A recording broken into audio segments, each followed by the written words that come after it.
Hello बच्चों, आज मैं तुम लोगों को बताने जा रहा हूँ एक लोकस की प्रॉब्लम। और इसमें दो सर्कल दिए हुए हैं और एक तीसरा सर्कल है जो इन दोनों को एक्सटर्नली टच करे, उसके सेंटर का लोकस निकालना है। ठीक है, तो क्वेश्चन देख लीजिए। Locus of centre of a circle which is touching the two circles this and this externally. तो एक सर्कल के सेंटर का लोकस पहचानना है, क्योंकि ऐसा लिखा हुआ है तो एग्जैक्टली नहीं बताना है कि क्या है लोकस। वो इक्वेशन नहीं करनी है, इक्वेशन नहीं बतानी है। मतलब उस इक्वेशन में जब आपको ये समझ में आ जाए कि वो इन चारों में से कोई एक है तो उसी समय उसे रोक देना है। ठीक है, तो थोड़ा सा इसमें आसान है, पहचानना है खाली। ठीक है, तो जो भी आंसर आएगा उसको देख करके पहचान लेंगे। ठीक है, तो देखो बच्चों, locus of centre of a circle which is touching the two circles this and this externally. दो सर्कल्स को बाहर से टच करे एक सर्कल। ठीक है, एक सर्कल ये है, दूसरा सर्कल मान लीजिए ये। ठीक है, तो सिचुएशन कुछ ऐसी है।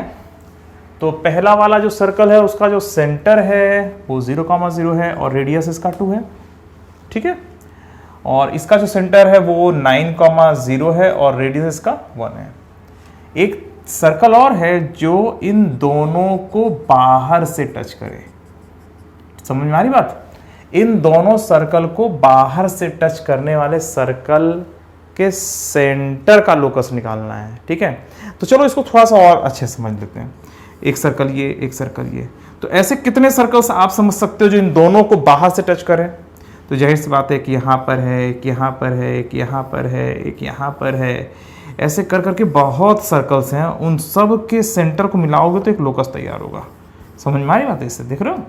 तो ऐसे बहुत से सर्कल्स हैं जो इन दोनों को बाहर से टच करेंगे और उन सब के सेंटर सेंटर सेंटर सेंटर को मिलाते हुए चले आओगे तो एक लोकस तैयार होगा। वो लोकस क्या है वही आपको पता लगाना है। ठीक है, तो फिलहाल मैंने यहाँ पर एक सर्कल बना दिया है। ठीक है, अब ये सर्कल इन दोनों को बाहर से टच करे और ऐसे बहुत सर्कल्स हैं, मैं कहीं पे भी ऐसा बना। चलो थोड़ा छोटा बना देते हैं। ठीक है, ये थोड़ा सा बड़ा बन गया है, इसको थोड़ा सा छोटा कर दें, समझने में और आसानी होगी। ये बना दिया। ठीक है, चलो यहाँ पर एक सर्कल तुम्हारा तैयार हो गया। और ये सर्कल जो है, वैसे ये सारे आंसर सही है इसमें। ठीक है, बहुत ढेर सारे इनफाइनाइट सर्कल्स हैं जो इन दोनों सर्कल्स को बाहर से टच करेंगे। उन सब के सेंटर का लोकस निकालना है। तो सबसे पहला काम, जिस पॉइंट का लोकस निकालना होता है उस पॉइंट को पहले h, के मान लेते हैं। ठीक है, तो इसका सेंटर है, ये बदलता हुआ सर्कल है, वेरिएबल सर्कल है। ठीक है, इसके सेंटर को हमने h, के मान लिया, p पॉइंट कह दिया। ठीक है, अब ये घटता बढ़ता सर्कल है, छोटा बड़ा बहुत बड़ा। ठीक है, उसका जो सेंटर है वो h, के है। और h और k में हम एक रिलेशन निकालेंगे और अंत में h को x से रिप्लेस कर देंगे और k को y से रिप्लेस कर देंगे तो हमारा लोकस एग्जैक्टली आ जाएगा। ठीक है, यही तो तरीका आपने पढ़ा हुआ है, यही जानते हो, यही होता है। तो अब ये जो सर्कल जो मतलब इसका साइज कुछ भी हो जाए, बस इन दोनों को बाहर से टच करे तो कुछ भी हो जाए, ये दोनों डिस्टेंस तो हमेशा बराबर होंगी। ठीक है, वो सर्कल जो है कुछ भी कितना भी बड़ा हो जाए, ये दो अलग अलग जगहों से अगर हम रेडियस निकालेंगे तो दोनों बराबर ही आएंगे। ठीक है, कहने का मतलब कि इसका जो सेंटर है ना, वो इस बड़े सर्कल और इस छोटे सर्कल दोनों से सेम दूरी पर होगा उसका सेंटर। जैसे एक इतना बड़ा सर्कल हो जाए, इतना छोटा सर्कल हो जाए, एक सर्कल इन दोनों को बाहर से टच करने दो, कर लिया। इसका जो सेंटर है ना, ये यहाँ से और यहाँ से, ये दोनों दूरियाँ सेम आएंगी हमेशा। ठीक है, सर्कल का नेचर जानते हो ना। तो सर्कल जो है अगर किसी भी चीज़, किसी भी दो कर्व को टच करे, किसी भी दो कर्व्स को टच करे, एक्स एक्सिस को टच करे या दो लाइनों को टच करे, कुछ भी हो जाए। ठीक है, अगर इन दोनों को टच करे कोई सर्कल तो जाहिर सी बात है सेंटर से ये दूरी और ये दूरी बराबर होगी। क्यों? क्योंकि एक सर्कल में दो अलग अलग रेडियस तो हो नहीं सकते। तो सर्कल का सेंटर हमेशा उन दोनों कर्व से सेम दूरी पर होगा। बस यही कॉन्सेप्ट लगाते हैं जब भी तुम्हें क्वेश्चन में कहा जाएगा locus of centre of a circle, तो तुरंत यही ब्रेन लगा देना कि उसका जो सेंटर होता है दोनों से सेम दूरी पर होता है और ये डिस्टेंस निकालना तो ये तुम्हारे लिए बहुत आसान है, इसमें कोई दिक्कत नहीं है। इसको m और इसको n मान लो। तो यहाँ पर PQ must be equal to PR, ये करना ही है। और यहाँ से यहाँ तक की दूरी कितनी है? √h² + k²। उसमें से ये दूरी घटा दो, ये कितना है? 2 है। ठीक है, ये कितना है? 2 है ना। कैसे, इसका जो रेडियस है वो 2 है, और आप इसमें से ये घटा दीजिए, ठीक है। तो पी क्यू बराबर पी आर, तो पी क्यू को लिख सकते हैं P M minus Q M, तो इतने में से इतना घटा दोगे तो -2। समझ में आ रही बात।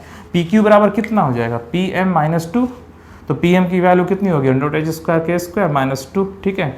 और पी आर की वैल्यू क्या होगी, इस पूरे डिस्टेंस में से इतना घटा दो, और ये कितना है, अरे ये 1 है यार, तो पी एन कितना है, h-9 का होल स्क्वायर प्लस k -0 का होल स्क्वायर, ठीक है। और इसमें से क्या घटा देंगे आप, -1 हो गया, ठीक है। समझ में आ रही बात। तो जब कभी locus of centre of a circle कहा जाए तो उसके सेंटर से, और ये जो सर्कल है वो जो वेरिएबल सर्कल है वो किसी दो कर्व को टच करे तो उसके सेंटर से उन दोनों कर्व्स की जो डिस्टेंस होती है वो बराबर होती है।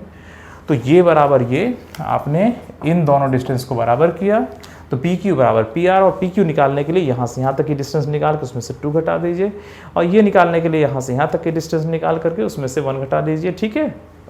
और अंत में कितना आएगा, ये आएगा √h² plus k² minus √h-9 का whole square plus k² is equal to 1 आएगा।